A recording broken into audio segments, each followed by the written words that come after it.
And if CJ Stroud, if he solidified being like the number one pick potentially in that game, like what did Stetson Bennett do? Because I mean, this guy had to at least prove he's Stetson capable of Bennett being is an 30 NFL years old, quarterback. guy. Don't forget that. Stetson Bennett is 30. This man's worth a draft pick, though. That's all Yeah, I'm saying. not a first round or second No, round. not by any means. Yeah. But I'm saying people talk about this man like he was, just happy to be there. Like there's no chance he's gonna be selling insurance as soon as he's done. It's like this, like he just threw for 400 yards, like 3 touchdowns on Ohio State, like and a rushing touchdown. Right. Right. It's like the biggest question. Well, go ahead. I think Stetson Bennett has solidified himself as a great college quarterback, like one of the greats. He has a lot of moxie, like that's his thing. He never dies. Like he's had many times where he could have said, "Fuck football, this isn't it." There's Georgia fans telling him he's not the guy. Even last year, people wanted to go back to the other quarterback, and he's done everything he possibly can to prove that he belongs. And I think people have to now respect him as one of the great college quarterbacks.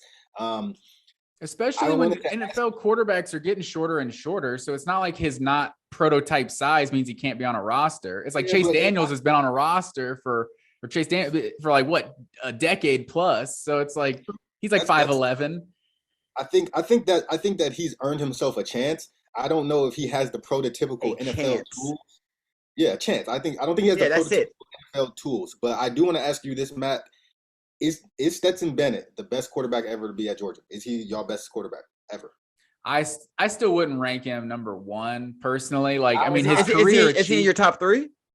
I'm talking about. You kind of have to put him up there, like, because I mean, he's like 50 yards away from setting the single season passing yards record. So it's like it is 15 games, but like he's got like 3,800 yards this year. I think that's what a lot of people like kind of gloss over. Like they treat Stetson like he's JJ McCarthy, honestly. Like JJ McCarthy is who people pretend Stetson is. Like Michigan's had a dominant running game like each of the last 2 years. Like you look at Georgia's running game, like Zamir White and James Cook, like they're good running backs that were drafted, but like they had like 700, 800 yards apiece. Like it wasn't some like crazy, and we don't have a bunch of first round talent. Like we have Bowers, but like George Pickens wasn't around all year last year. So it's like you look at this receiving core, it's like Bowers and Darnell Washington are really the only guys you're like, those guys are first round picks.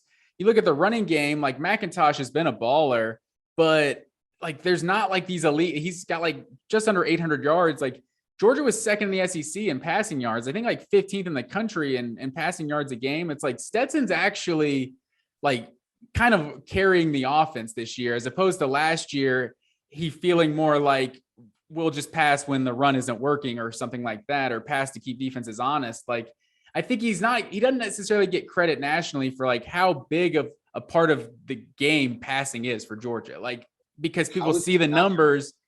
Say that again. How is he not Georgia's best quarterback ever? I don't get that.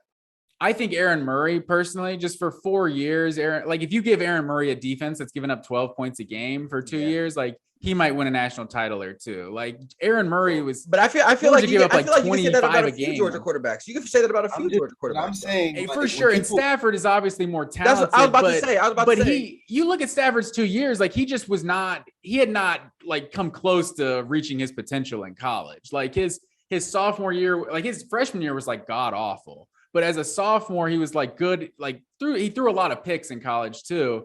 And his junior year was like the 1 year that he was good, and the team was like preseason number 1 and, went 10-3 and was like so disappointing. So he didn't necessarily reach his potential, didn't necessarily have the great college career, even though obviously, his raw ability is better than Stetson. But how much credit are you giving Kirby Smart for this though?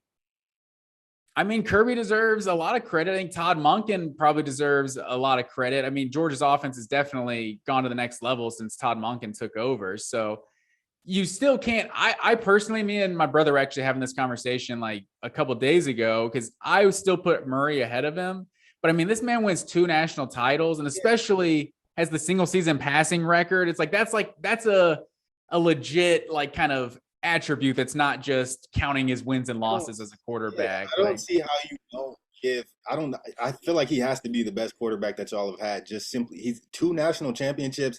He's if he gets 2. Yeah, I mean, assuming that he gets the second one, then I think that you have to put him at the top tier of that list. And I know, obviously not talent-wise, because Matt Stafford's probably the most talented quarterback you guys have had, but including success, the stats, everything that goes into it. And like you said, he's leading the offense this year. It's not just all these playmakers around him. It's not this dominating running game. I feel like you have to give Stetson that credit as the best quarterback that Georgia's had. And I'm not even a Stetson Bennett guy. That's just my opinion.